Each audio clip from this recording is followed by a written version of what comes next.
Welcome to the debate. What belief helped you get here, but may no longer be helping you live well? Imagine a founder who just closed a $10 million funding round. The ultimate victory, right? On paper, at least. Exactly. On paper, they have won the ultimate game. But in reality, they are sitting in their car in the driveway, utterly numb, completely dreading going inside to see their own family. Yeah, it's a brutal reality. It is. So today, we are exploring the architecture of high performance, specifically those quiet internal rules that shape a founder's or an executive's decisions without ever being questioned. These rules often begin as, highly effective survival mechanisms. They drive critical early success. Right, but eventually they become these invisible traps. They create intense pressure, profound isolation, and, inevitable burnout. And we are grounding this analysis today in the 4 Interior Empires framework. Developed by executive coach Mossab Khaldi, right? Exactly. It is a paradigm that really redefines sustainable success. It moves away from that glorified, isolated hustle and instead looks at human performance as an integration across 4 specific domains. So that's mindset, heart set, health set, and soul set. Yeah. The core thesis here is that building external empires requires internal synchronization across all 4 of these areas. If one is misaligned, the whole structure eventually just collapses under its own weight. And that brings us to the central question we are debating today. When these invisible rules begin to sabotage a leader's life, where does the primary breakdown actually occur? Because I argue that this crisis is, fundamentally, a mindset failure. Okay, I figured you would start there. Well, it is a cognitive fragmentation. What we are really looking at is outdated neural wiring that traps the leader in obsolete strategies. It effectively compromises their decision-making capabilities and obviously their business performance. I represent the perspective that the mind is the operating system, and when you hit burnout, that operating system is simply running a corrupted script. And I take a fundamentally different view. I argue that the crisis is primarily a heart set and health set failure, because a fascinating and frankly tragic part of these internal rules is that they actually continue to produce incredible cognitive and material success. Wait, but at what cost? That is exactly my point.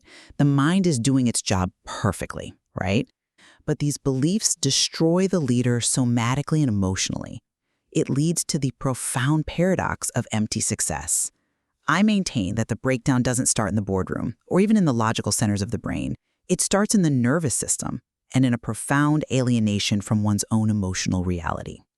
Okay, I want to lay out exactly why I believe the locus of this failure is cognitive. We have to understand the mechanics of how the brain adapts to stress. When we talk about limiting beliefs in leadership, we aren't just talking about abstract philosophical ideas. We are talking about physical, outdated neural pathways. Sure, neuroplasticity. Right. Take a very common internal rule, like if I slow down, I will fall behind. In the early stages of building a company, that belief is an undeniable strategic advantage. It keeps the lights on. Exactly. It keeps you working late, it keeps you hypervigilant, it ensures your survival. But over time, repeating that thought physically hardwires the brain for a permanent state of threat detection. The founder eventually enters a severely fragmented cognitive state. They are running on fumes. Right. And the metrics on this reality are staggering. Decision quality can drop to as low as 42%. Leadership effectiveness hovers around 32%. Wow, 32%. Yeah, why? Because the core issue is cognitive isolation. The prefrontal cortex, the logical, strategic center of the brain, is operating in a total silo. It is disconnected from its broader critical thinking functions because it is completely hijacked by the amygdala's survival signals. I see where you're going with this. Right, so traditional coaching often fails precisely because it attempts to motivate a leader through their heart or their vision, but it completely ignores this fundamental neural rewiring. If you don't fix the cognitive architecture first, the mindset, you are just painting over a crumbling foundation. The breakdown is at its root a logical error where the brain perceives a threat that no longer exists. Okay. I hear you focus on the prefrontal cortex, and I understand the appeal of treating the human being like a computer with a corrupted script. It's very clean. But I have to push back on that, because the mind is often doing exactly what it was trained to do. It is achieving external metrics. But inefficiently. Not always. It is solving complex market problems. It is securing funding and scaling revenue. Your cognitive operating system is working brilliantly, but it is doing so at the fatal expense of the body and the capacity for human connection. I mean, I guess. Consider the classic case of a CEO pulling in $10 million in revenue. Cognitively, by all traditional business metrics, he's absolutely crushing it. He's executing complex strategies flawlessly. But what is his internal reality? Burnout? Total numbness. Let's say his internal rule is, I cannot show uncertainty. That rule allows him to dominate negotiations and project absolute authority. The cognitive strategy is a complete success, but it leaves him entirely numb. Right. He can't remember the last time he felt genuine joy. His team fears him, and his family doesn't even know him anymore. I argue that these beliefs don't break the leader's logic first. The logic remains intact, sometimes frighteningly so. What breaks is their psychological safety. These beliefs completely erode emotional intelligence, forcing the executive to lead from a place of thick armor rather than authentic power. The heart set collapses, and the capacity to feel anything at all dies, long before the cognitive metrics ever show a decline. Okay, you call that numbness an emotional failure, but neurologically, numbness is just the brain's logic center severing access to the heart to conserve energy during a perceived threat. You're pointing to his emotional numbness and his team's fear as a heart-set failure, but isn't that just a downstream symptom of a deeper cognitive distortion? How is feeling completely alienated from your own family a cognitive distortion? The numbness is a direct result of suppressing emotional resonance to meet an external standard. Because the rule, I cannot show uncertainty, is a logical fallacy. It is a false premise that the brain has adopted as absolute truth. When a leader is in that state of severe fragmentation, they aren't actually making optimal logical choices, even if they are making money. I just don't buy that the brain is this closed circuit that dictates everything downstream. But think about it neurologically. The prefrontal cortex is desperately trying to manage a hostile environment because the cognitive rule says, uncertainty equals death. The brain literally pulls the plug on the emotional centers to run purely on analytical processing. You cannot have vulnerable, authentic leadership, a functional heart set, if the brain's logic center is still running a threat detection algorithm. The cognitive error precedes the emotional numbness. Look, you are treating heart set as if it's just a byproduct of cognition, but it is an independent domain of human experience. When a leader operates under the rule, my worth depends on results, they create a fundamentally transactional life. Right. Everything becomes a ledger. Even love feels conditional. If my kids are behaving, I am successful. If they aren't, I am failing. That isn't just a logic error in the prefrontal cortex. That is a fundamental severing of human connection. The empty success paradox happens exactly because cognitive dominance has been achieved. You figured out the puzzle, you built the machine. But without heart-set coherence, you have no capacity to actually experience the success. Wait, I need to stop you there because I'm genuinely having trouble reconciling your view on this empty success paradox. You say cognitive dominance has been achieved, but if a leader is miserable, how can we call that true cognitive dominance? I would argue the exact opposite. How so? The reason the success feels empty is because the cognitive architecture hasn't been updated to process the new reality. The leader is still using the survival mindset of the startup phase while operating an established enterprise. They haven't updated the software. Again with the software analogies. But it's true. This is exactly why you can't just stumble into recovery. You have to architect it. Overcoming limiting beliefs in leadership requires a highly structured, strategic approach to the morning. You need a daily architecture, like a 20-20-20 routine of movement, reflection, and learning to physically force the brain out of its threat state before you even look at an email.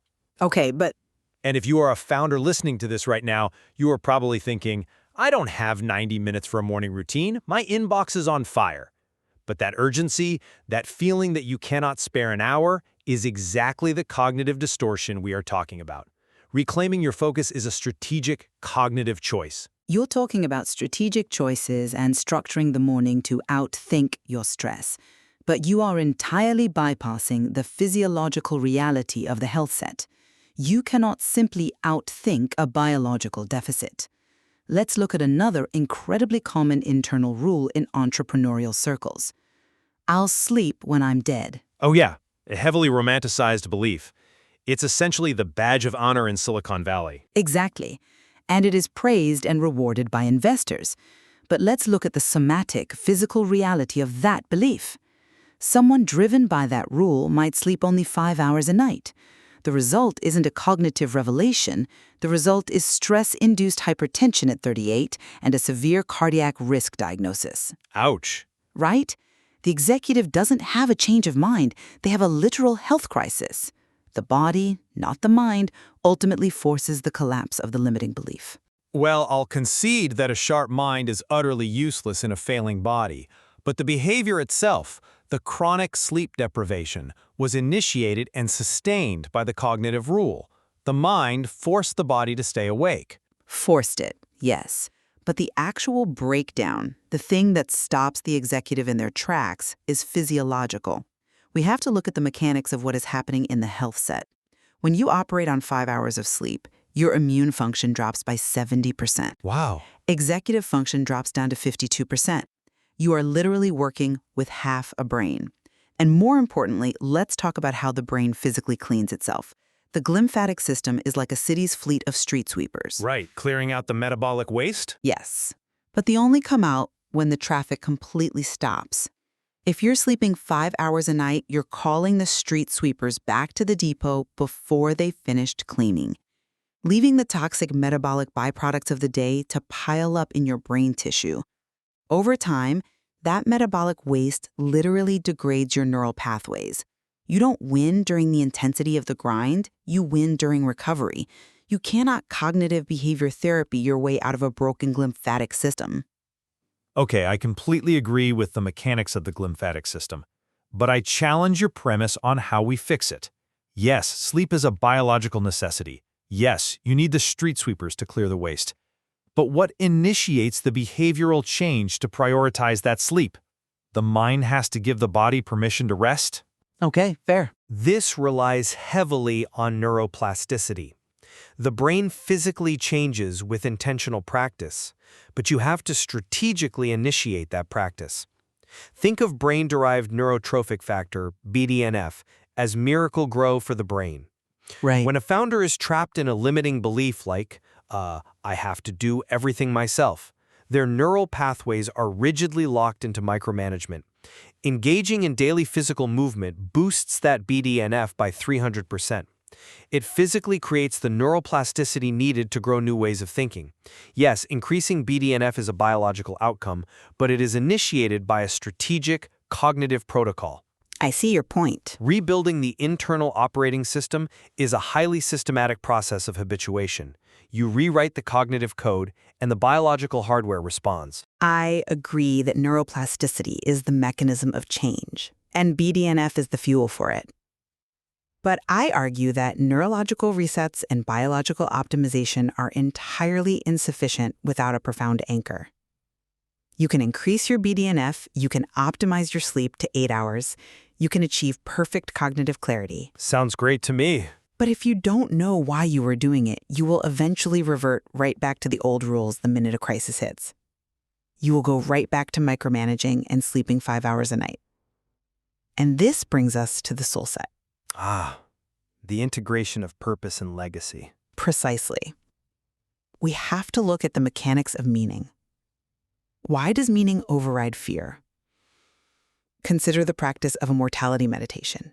You sit quietly, you close your eyes, and you genuinely imagine you have exactly 6 months to live. Oh, wow. That is an incredibly confronting exercise. It has to be radical because it is the only thing strong enough to contextualize the threat your amygdala is screaming about. Under the weight of actual mortality, those quiet, ego-driven rules instantly shatter. I cannot show uncertainty suddenly looks absurd when you realize you have 6 months left. Right. My worth depends on results evaporates entirely. You are forced to answer, what impact do I actually want to leave? Who do I want to serve? How do I want my children to remember me?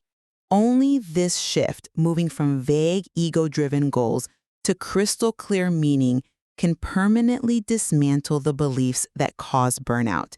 You can optimize the machine all you want, but if the soul set is empty, those limiting beliefs in leadership will always creep back in to fill the void. Meaning is the only true defense against the anxiety of performance. That is a profound exercise, and I don't deny the power of confronting one's mortality. But I have to challenge the sequence here. How so? How do you sit a chronically stressed founder down to think about death and legacy when their amygdala is screaming about a missed email? If your executive function is at 52% because you haven't slept and your cognitive architecture is completely fragmented, you cannot genuinely ponder mortality. You are just in survival mode. You are going to spend that 20-minute meditation stressing about your supply chain. You must stabilize the hardware first. You need the cognitive command to give you the mental space to even ask those existential questions without spiraling into a panic attack. I don't disagree with you on the sequence of operations. You certainly need a baseline of cognitive function to engage in deep reflection, but the sequence doesn't define the locus of the ultimate cure. Mindset work might open the door, but it is the heart set that allows you to walk through it. Right. It is the health set that gives you the biological energy to make the journey, and the soul set that tells you where you are actually going. This is the danger of treating these domains in silos, which is exactly what traditional executive coaching often does. Mindset work without heart set equals isolation. You basically become a highly efficient sociopath. That's a strong visual. But it's true. Heart work without health set equals immense emotional debt, but absolutely no energy to execute your vision. Health work without soul set equals physical vitality, but spiritual emptiness. You're just a very healthy person with no purpose. And soul work without mindset equals grand purpose without the strategic execution to make it real. Well, when you lay it out like that, it perfectly highlights why the siloed approach fails. You cannot optimize one empire while neglecting the others. The premise that the prefrontal cortex cannot function optimally without heart coherence, and that heart coherence cannot be sustained without physical vitality and purpose, it creates a deeply compelling argument for a unified operating system. Absolutely. The skills that build the empire, the sheer force of will, the cognitive dominance, they are simply not the skills that allow you to sustain it. When we identify a belief like, if I slow down, I will fall behind, and replace it with the understanding that recovery is a strategic advantage, we move from a fragile state to an anti-fragile state. Exactly. When you operate purely on adrenaline and cortisol, driven by the fear of falling behind, one major market fluctuation can break you. You are brittle. But when you integrate the 4 empires, you become grounded, and more importantly, you learn to process volatility authentically. The heart set ensures that your team follows you because they trust you, not because they fear your unpredictable reactions. Right. Psychological safety becomes the actual culture of your organization, rather than a buzzword you put on a slide deck. You magnetize people towards you because you are leading from a place of wholeness, not a place of constantly proving your worth through relentless, exhausting results. Well, this has been an incredibly illuminating exchange. While I still maintain that the initiation of this transformation requires rigorous cognitive command and a literal restructuring of the brain's logic centers, I fully concede that this cognitive rewiring is ultimately meaningless without the physical vitality to sustain it and the deep intrinsic purpose to direct it. Limiting beliefs in leadership causes severe fragmentation of the self, and the only sustainable cure is integrating all 4 empires: mindset, heart set, health set, and soul set, so they operate in perfect synchronization, rather than in constant conflict with one another. I agree completely. Sustainable leadership fundamentally means moving from armored to authentic. It requires a profound humility to realize that the rules that got a founder to the top, the isolation, the emotional suppression, the sleep deprivation, are almost always the exact barriers keeping them from finding peace and true impact once they arrive. The psychological architecture that builds the empire eventually becomes the prison unless you are willing to tear down those walls and rebuild them. What internal rule are you following that you have never consciously chosen? If this conversation helped you see something more clearly, take the free 4 Empires assessment at musaabkaldi.com/assessment. And if you would like a private conversation about your leadership, business, or personal direction, you can book a free discovery call with Musa Abkaldi at musaabkaldi.com.